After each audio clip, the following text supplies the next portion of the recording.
નમસ્કાર દર્શક મિત્રો, આશા ન્યૂઝ ગુજરાતીમાં આપનું સ્વાગત છે। સમાચાર મળી રહ્યા છે વડોદરા જિલ્લાના વાઘોડિયા તાલુકાથી। વાઘોડિયામાં ધારાસભ્ય ધર્મેન્દ્રસિંહ વાઘેલાની હાજરીમાં 78મા સ્વતંત્રતા પર્વના ઉપલક્ષ્યમાં ભવ્ય તિરંગા યાત્રા નીકળી હતી। આપણા ભારત દેશ આદરણીય પ્રધાનમંત્રી શ્રી નરેન્દ્ર મોદી સાહેબના આહવાનથી 78મા સ્વતંત્રતા પર્વના ઉપલક્ષ્યાંકમાં વાઘોડિયામાં ભવ્ય તિરંગા યાત્રા નીકળી હતી। વાઘોડિયા નગર તિરંગાના રંગોથી રંગાઈ ગયેલું જોવા મળ્યું હતું। તિરંગો એ પ્રત્યેક ભારતીયના ગૌરવનું પ્રતીક છે અને આજે વાઘોડિયા વાસીઓના ઘરે ઘરે સન્માનપૂર્વક તિરંગો લહેરાઈ રહ્યો છે। આ પ્રસંગે વાઘોડિયાના ધારાસભ્ય ધર્મેન્દ્રસિંહ વાઘેલા જોડાયા તેમજ વાઘોડિયા નગરપાલિકાના વહીવટદાર મામલતદાર શ્રી હિતેન્દ્રસિંહ ગોહિલ તેમજ તાલુકા વિકાસ અધિકારી યાસર શેખ, વાઘોડિયા પોલીસ સ્ટેશનના પીઆઈ પૃથ્વીરાજ જાડેજા, પોલીસ સ્ટેશનના સ્ટાફ, સ્કૂલના નાના મોટા વિદ્યાર્થીઓ તેમજ તમામ સમાજના આગેવાનો, સામાજિક કાર્યકરો, રાજકીય પાર્ટીના હોદ્દેદારો, વેપારી વર્ગ તેમજ પદાધિકારીઓ તેમજ બહોળી સંખ્યામાં વાઘોડિયા વાસીઓ રાષ્ટ્રભક્તિની ભાવના સાથે જોડાયા હતા। બ્યુરો રિપોર્ટ ઓમર મંસૂરી સાથે આશા ગુજરાતી ન્યૂઝ, વાઘોડિયા।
ઇઠ્યોતેરમાં સ્વતંત્ર દિવસ નિમિત્તે આપણા દેશના લોકપ્રિય વડાપ્રધાન માનનીય નરેન્દ્ર મોદી સાહેબના એક આહવાન ઉપર કાશ્મીરથી કન્યાકુમારી સુધી દરેક હર ઘર તિરંગાના અંદર આખો દેશ રાષ્ટ્ર પ્રેમમાં આપ જોઈ રહ્યા છો। એની અંદર અમારું વાઘોડિયા પણ બાકાત ના હોય।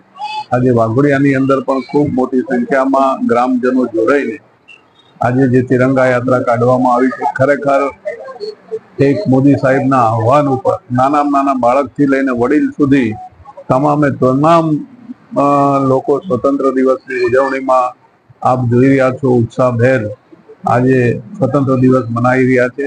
બદલ આજના જે કાર્યક્રમની અંદર જે કંઈ અધિકારીગણ અને ગ્રામજનોએ આ કાર્યક્રમને સફળ બનાવ્યો છે, તમામ ટીમને હું હૃદયથી ખૂબ ખૂબ અભિનંદન આપું છું અને અમારું વાઘોડિયાનું એક પણ ઘર તિરંગા વગરનું બાકી નથી અને તમામ કાશ્મીરથી કન્યાકુમારી સુધી આજે આખો આપણો દેશ એક મોદી સાહેબના આહવાનથી રાષ્ટ્રીય